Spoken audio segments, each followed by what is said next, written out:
Tennessee's basketball team came out and played okay in the first half, but then definitely got things together in the second half. How do you judge this basketball team based off what they did against Vanderbilt?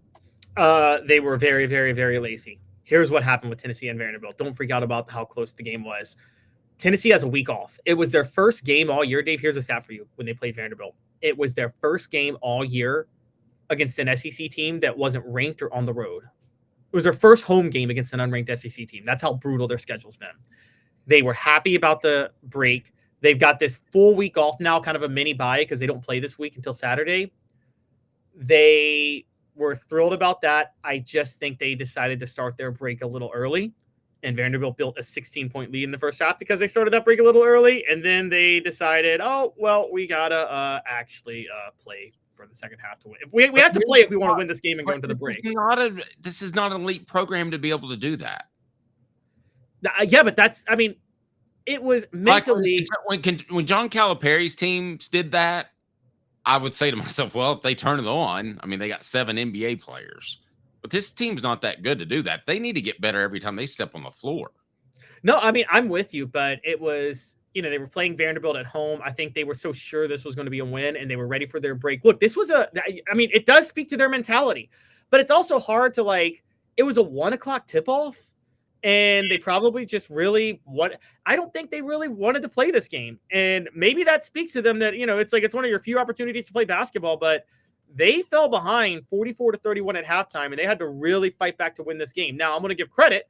The one player who doesn't play that way, Dave, as you know, is Zakai Ziegler, and he led the team in 22 points. And apparently, Rick Barnes didn't have to do much halftime talking because Ziggy was doing the talking to the players. Because Ziggy is the leader. My issue is not Ziggy scoring points. My issue is the entire team giving up 44 first half points. Oh, they were lazy. Vanderbilt won every single loose ball. They were winning on the offensive glass. They were winning all around in the first half. And it wasn't because they shot good from three. They were 6 of 12, I believe, from three in the first half. But that wasn't the biggest reason. Tennessee was just lazy in the first half. And it showed blatantly. I mean, they lost out on every loose ball. And look, yeah, it was, I think more than anything, that Tennessee basketball team, they were ready to take their break. They were ready for the mini break they're going to have. And it's just kind of one of those. Think about it this way, Dave. Have you ever covered a football team that they got a bye coming up? They've had a brutal, grueling schedule. They got a bye coming up. But just before their bye, they got a game against a decent but not great team. And they accidentally kind of happened against Arkansas? No, because that was after the bye. No. Were they... did I get confused? Didn't they play Oklahoma in the Hypo Bowl the week before? No, they played Oklahoma, and then they had their bye. And okay, then they played still, you got emotionally high for that, the Oklahoma game, right? Yeah, you did. You did. A great example is the 2001 SEC title game. You beat Florida. You're emotionally high. If you just get past the SEC title game, you got a break before you play Miami in the Rose Bowl. But, you're like, let's just get – it was a let's get through this game. Saturday was a let's get through this game.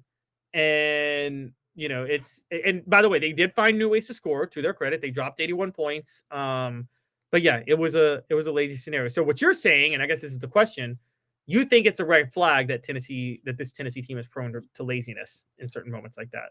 It feels exactly like those Jerry Green teams I covered. I thought that watching it. My lead in the story was there hasn't been a half of basketball this lazy since the Jerry Green era. Honestly, I mean, I read it. It was a great lead. I just, to me, you need to get better every time you step out on the court. They're not good enough to just show up and win. No, they're absolutely not. And that was very well on display. They probably have Texas A&M circled next week. It's a road game against a top 10 team. They got a full week of a break that they really need before the grueling stretch of the season.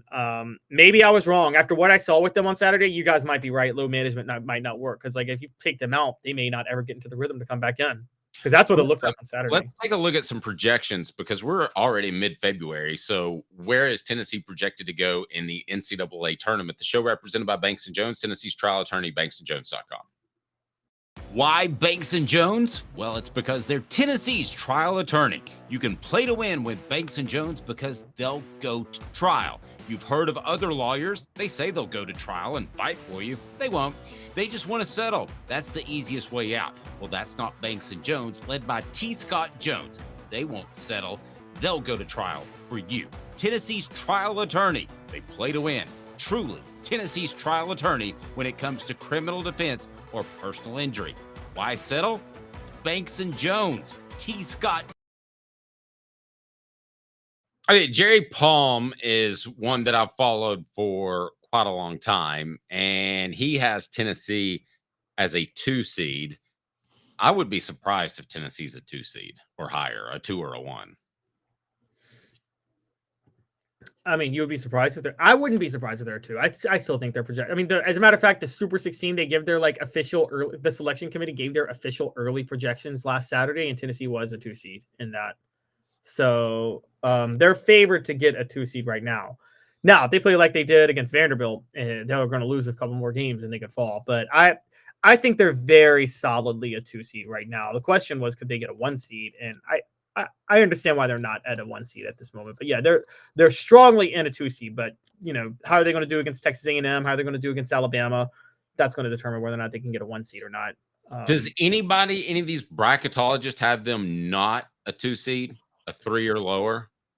Nobody that I know of. I think everybody I was looking at had them. If they didn't have them as a 2 seed, they had them at a 1 seed. But I actually think they're fully locked into a 2 seed right now. Let's take a look at the rest of the SEC as we broadcast live from the Ted Russell Ford Lincoln Studios, East Tennessee's largest tall volume dealer. Like a blast from the past, the Super Dealer is back.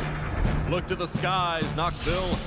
The Super Dealer is fighting for price, service, and the American made. Ted Russell Ford is your Super Dealer, just in time for Truck Month. Save up to $5,350 on this new Ford F-150 XLT Hybrid, or save up to $7,000 on this new Ford Expedition. Come see the Super Dealer today at either Ted Russell Ford.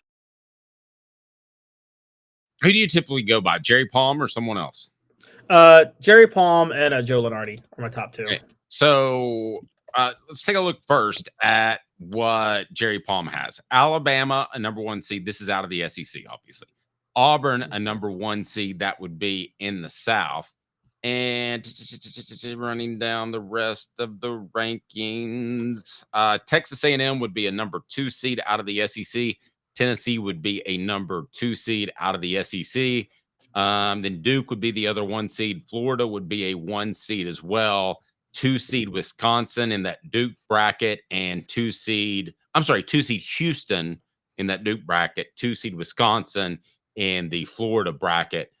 Caleb, do you think that the SEC will have 3 of the 4 number 1 seeds? Because it certainly looks like they've got a great shot. And Tennessee, if they close the gap a little bit, could turn this into a 4-team number 1 seed.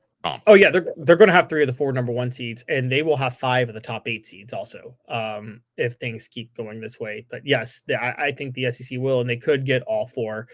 I'm not trying to be one of those, because you see people like, oh, things are rigged for Bama, or things are rigged for the Patriots and the Chiefs. I'm like, no, guys, they're just that good at the sports they play. You know what I mean? I never wanted to be that guy, but I do feel that way with Duke. If you look at Duke's resume, they shouldn't be a 1 seed over Tennessee right now. So that's kind of an issue.